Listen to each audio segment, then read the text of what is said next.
2025 இந்த வருஷம் என்ன ரொம்ப மாத்திடுச்சு. நான் எதிர்பார்த்ததும் நடக்கல, எதிர்பார்க்காததும் நடந்துச்சு.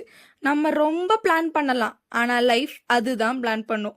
சில நாள் எல்லாம் சரியா போகிற மாதிரி இருந்துச்சு, சில நாள் எதுவும் சரியா இல்லைன்னு தோணுச்சு. சில பாண்ட்ஸ் ரொம்ப அழகா இருந்துச்சு, சில பாண்ட்ஸ் ரொம்ப சைலண்டா முடிஞ்சுச்சு. எல்லா பாண்டும் பெர்மனன்ட் இல்லை, ஆனா எல்லா பாண்டும் மீனிங் இல்லாம வர்றதும் இல்லை.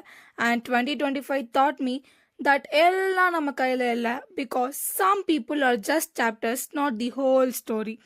எல்லாரும் ஸ்பீடாக போகிற மாதிரி தெரிஞ்சாலும் நான் ஸ்லோவாக இருந்தேன், அண்ட் ஐ தாட் அது ஃபெயிலியர்னு. ஆனால் 2025 எனக்கு கற்றுக் கொடுத்தது, ப்ராக்ரஸ் ஸ்லோவாக இருக்கலாம், but quitting is never the answer. எல்லாரும் விட்டு போனாலும், எல்லாம் அகெயின்ஸ்டாக இருந்தாலும், நம்ம மேலே நமக்கு நம்பிக்கை இல்லைன்னா யாராலையும் நம்மளை காப்பாற்ற முடியாது. That's when I understood my biggest support is me. எல்லாரும் ஸ்ட்ராங்கா இரு, ஓவர் திங்க் பண்ணாத, படிச்சா போதும்னு சொன்னாங்க. பட் நோபடி ரியலி ஆஸ்ட் நீ ஓகேயான்னு. அண்ட் 2025 மேட் மீ ரியலைஸ், நம்ம மனசு உடைஞ்சா எல்லாம் உடையும். செல்ஃப் கேர் செல்ஃபிஷ் இல்லை, சர்வைவல்னு புரிஞ்சுது. நான் எஃபர்ட் கொடுத்தேன், ரொம்ப ட்ரை பண்ணேன், ஆனால் சில நேரம் லைஃப் நம்ம சைடில் இருக்காது. Still my worth was never in the result, it was always in my effort.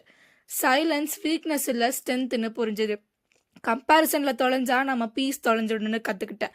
சில ட்ரீம்ஸ் மாறிச்சு, சில ஹோப்ஸ் உடஞ்சிச்சு, ஆனால் அதே நேரம் புதுசாக ஒரு கிளாரிட்டியும் வந்துச்சு. நான் பர்ஃபெக்டாக இருக்கணும்னு இல்லை, ரியலாக இருந்தால் போதும்னு புரிஞ்சுது. Good people taught me love, patience, kindness, and bad experiences taught me boundaries, strength, and self-respect. And then there are only two people who are always happy for me, without conditions, without comparisons, without expectations. என் அப்பாவும் என் அம்மாவும். நான் சிரித்தாலும் சரி, அழுதாலும் சரி, நான் ஜெயித்தாலும் சரி, தோத்தாலும் சரி, அவங்க சந்தோஷம் எனக்காக மட்டும்தான். இந்த உலகம் எல்லாம் மாறும்போது கூட அவங்க அன்பு மாறலை. எல்லாரும் விட்டு போனாலும் இருக்கிற 2 நிழல் அவங்க தான். ஸோ இந்த வருஷம் எனக்கு ரொம்ப கிளியராக சொல்லி கொடுத்துச்சு, பாண்ட்ஸ் அன்எக்ஸ்பெக்டடாக வரலாம், பீப்புள் மாறலாம், லெசன்ஸ் வலிக்க கூட செய்யலாம், ஆனால் ரியல் ஹாப்பினஸ் எந்த ஸ்டேஜில் இருந்தாலும் என் அப்பா என் அம்மா கண்ணில் இருக்கிற அந்த சந்தோஷத்தில் தான் இருக்குன்னு. 2025 ஈஸியாக இருக்கல, பட் இட் வாஸ் மீனிங்ஃபுல். இந்த லெசன்ஸ் எல்லாம் என்னை கொஞ்சம் கொஞ்சமாக ஸ்ட்ராங் ஆக்குச்சு.